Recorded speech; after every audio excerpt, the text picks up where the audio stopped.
ஓம் சாய்ராம், ஜெய் சாய்ராம். என் அன்பு குழந்தையே, உன்னுடைய உழைப்பானது என்றும் வீண் போகாது. சிறு சிறு தடைகள் வரத்தான் செய்யும். அது இன்னும் உன்னை மெருகேற்றவே. புதிய உத்திகளை நீ கண்டறி, என்ன செய்யலாம் என்று யோசி. கண்டிப்பாகவே நீ வெற்றி பெறுவாய். உனக்கு துணையாக நான் இருக்கின்றேன். உன் அப்பா நான் பார்த்து கொள்கிறேன் என்ற நம்பிக்கையோடு இரு. நமக்கு எது தேவை, எது நல்லது என்பது அப்பாவுக்கு தெரியாதா? ஆகவே நமக்கு எதை அளிக்க வேண்டும், எதை அளிக்கக்கூடாது என்பதை அப்பாவே தீர்மானித்து கொள்ளட்டுமே. அப்பாவின் பக்தர்களின் ஒவ்வொரு செயலும், வாழ்க்கையின் ஒவ்வொரு நிகழ்ச்சியும் அப்பாவாலேயே கவனிக்கப்பட்டும் உருவாக்கப்பட்டும் வருகிறது என்பதை நீ தெரிந்து கொள். அப்பா தன்னிடம் பூரண சரணாகதி அடைந்த பக்தர்களிடம், உம்முடைய எல்லா பொறுப்புகளும் என்னுடையவை, உம்முடைய எல்லா காரியங்களையும் நானே முன்னின்று நடத்துகிறேன் என்று கூறியிருக்கின்றார் அல்லவா? அதை நாம் மறக்கக்கூடாது.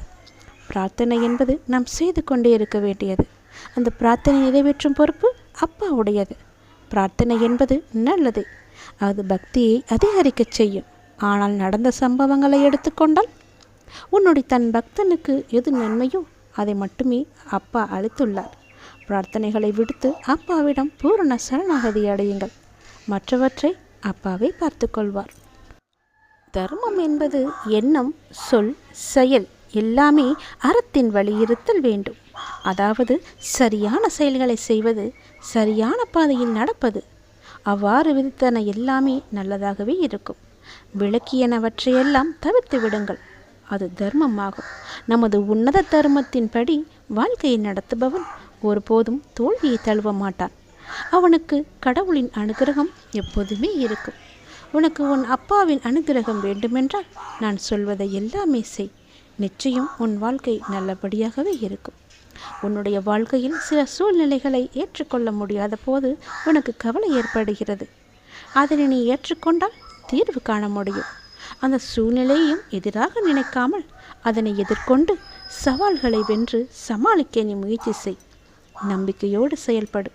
என் துணை உனக்கு எப்போதும் இருக்கின்ற நம்பிக்கையோடு இரு. கவலைகளை மறந்து என் அருகிலேயே உட்கார். என்னையே எப்பொழுதும் நினைத்து கொண்டிரு.